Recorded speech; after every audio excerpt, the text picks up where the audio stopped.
This is not financial advice. This is for entertainment only.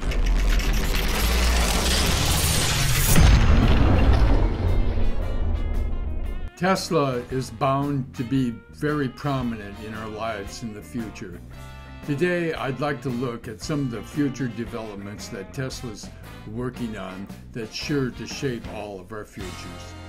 Tesla built Giga Factories in first Fremont, California, then in China, and now it's working on a new factory in Germany. They also built a gigafactory in Texas. The gigafactory has been completed in Texas, and Model Ys are just starting to roll off the line. Texas is where the Cybertruck will be produced, probably starting at the end of next year and going into 2023 before they hit mass production. So Tesla basically is going from 2 gigafactories to 4 gigafactories in fairly short order. And this doesn't count their 5th factory, which is in Nevada, which makes their batteries. Model Ys are just rolling off the line in their gigafactory in Texas, and that is where the Cybertruck will be giga-stamped with these huge machines that Musk buys from China. China is very happy with their relationship with Musk because it's very reciprocal. The motto for the Cybertruck is that it has better utility than a truck and better performance than a sports car. The Cybertruck is designed to have superior strength as it has a stainless steel exoskeleton that can't be dented even with a sledgehammer, which they've shown on television. They also showed that the glass was very strong. They took a very heavy metal ball and threw it against the glass, and the glass cracked, but it didn't go through the glass, which is amazing. The storage in the back of the truck, which they call the vault, has storage space of 100 cubic feet. The vault's length is 6.5 feet, and this Cybertruck will tow 14,000 pounds. The 3-motor Cybertruck will go 0 to 60 in 2.9 seconds. My Tesla Model S will do 0 to 60 in 3.1 seconds. And so it's going faster than a luxury car. You've got to be kidding me. Tesla is going to make the first mass production semi-truck, and it's going to be something. It can go 0 to 60 in 20 seconds with 80,000 pounds of load, which is pretty fast for a semi. Tesla says that their semi will be the safest and most comfortable semi on the road. Its range will be from 300 to 500 miles. The semi with 300 miles of range will be $150,000, and the semi with 500 miles of range will be $180,000. Each semi will have enhanced autopilot, which will help to avoid collisions, of course. And they very much arrange the cabin so it's centered around the driver, who has great visibility because the driver sits right in the exact middle and has that glass all around that there's no barriers to his side. Electric energy costs half as much as diesel costs, and they think that your savings on fuel cost alone will pay for the truck, which is just amazing. A 2-year payback period. Wow. And especially along interstates, there's Tesla charging stations all along the interstate routes. And it's fast charging. So there aren't many barriers to doing this. you're going to save money. You're not. You will pass any truck inspections as far as your exhaust goes because you have no exhaust, and the motors are simpler than an ICE engine, an internal combustion engine, which is just saves you so much money. You know, that's what's so amazing about these electric cars. You don't have a radiator. You don't have an air filter. You don't. There's so many things you don't need to do. With an internal combustion engine, it's like you have all these systems that are meant to keep your machine alive. I'm sure you've heard people use the argument, well, you know, these electric utility plants, they burn coal and it's so polluting and so on and so forth. Well, that takes away from the fact that a lot more energy is coming from solar. That's one thing. But even if you used coal, any energy that's produced at the electric plant is 5 times more efficient than energy that you're producing at your car at the internal combustion engine. It's way more efficient for it to be produced by the electric utility plant because they have an economy of scale. When you're producing that much energy, it's much more efficient than producing the energy by burning it locally in your internal combustion engine. In fact, it's 5 times more efficient. Elon Musk went into a long explanation of that, and I gave you the shorthand version. Tesla's approach to self-driving is so far ahead of other auto manufacturers. They are really trying to figure out how human perception works. And each Tesla car feeds into Tesla's supercomputer. They call it the Dojo project. And they've developed specific types of computer chips. The D1 chip is supposed to be a major thing that's going to advance the self-driving quite a bit. But Tesla's approach is so different from others. I initially thought that his getting rid of the radar was a bad idea.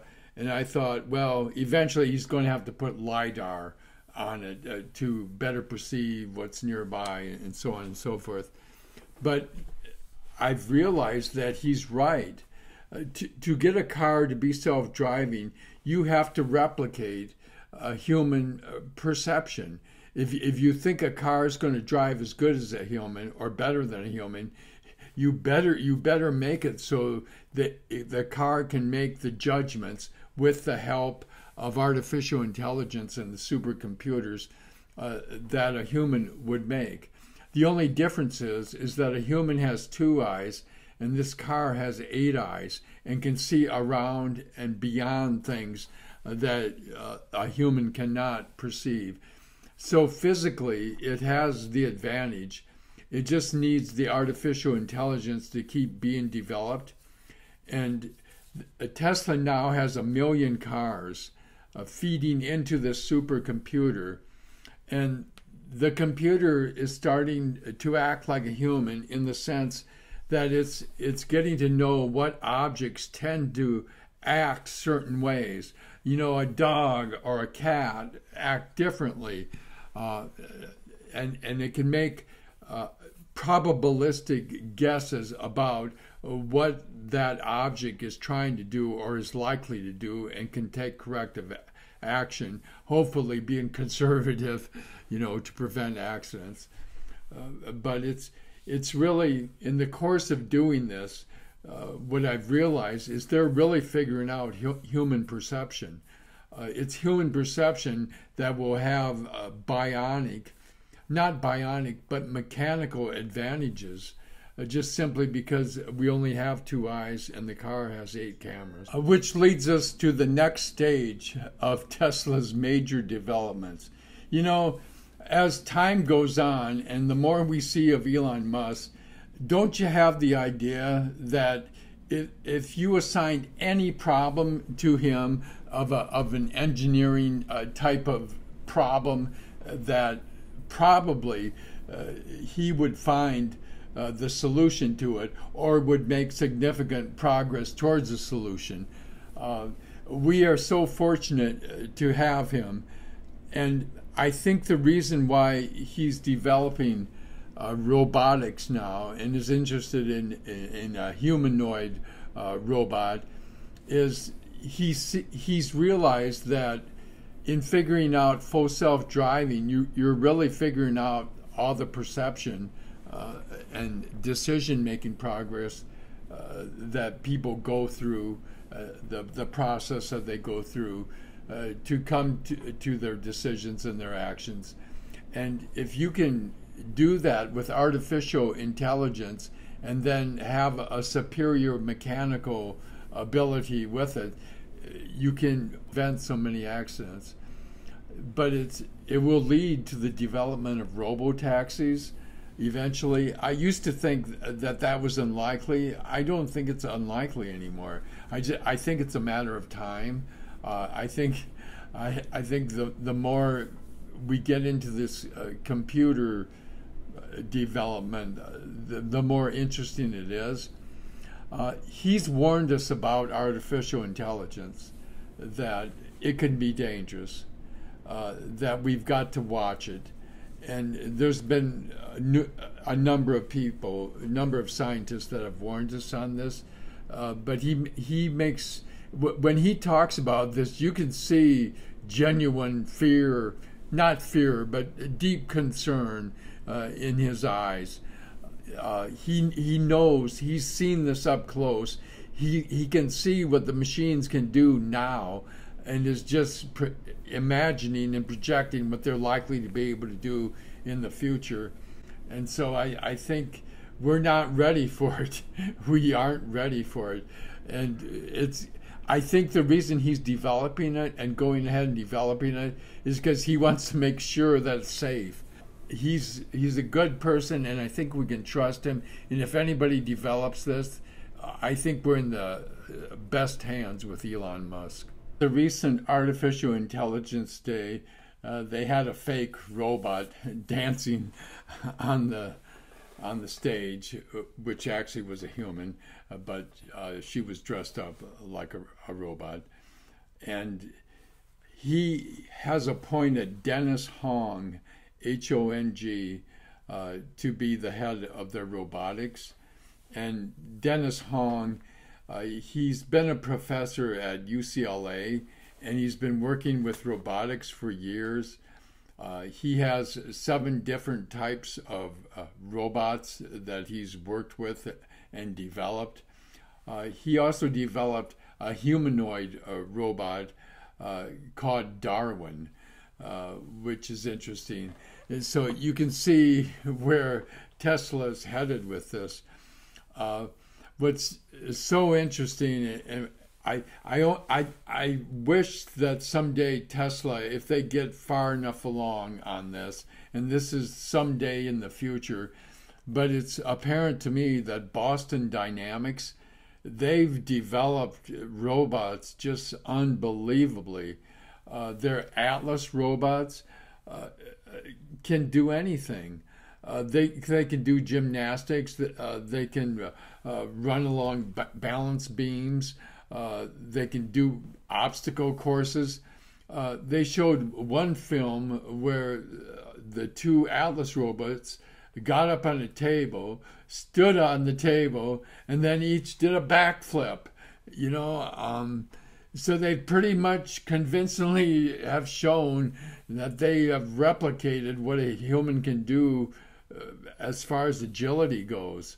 And if you combine that with what Tesla is coming with and what they're developing more than anyone, I think Boston Dynamics is very much working on the mechanical and I want to say that the engineering side of it, while Musk is really figuring out human perception, and he's realized that's why he went to the camera.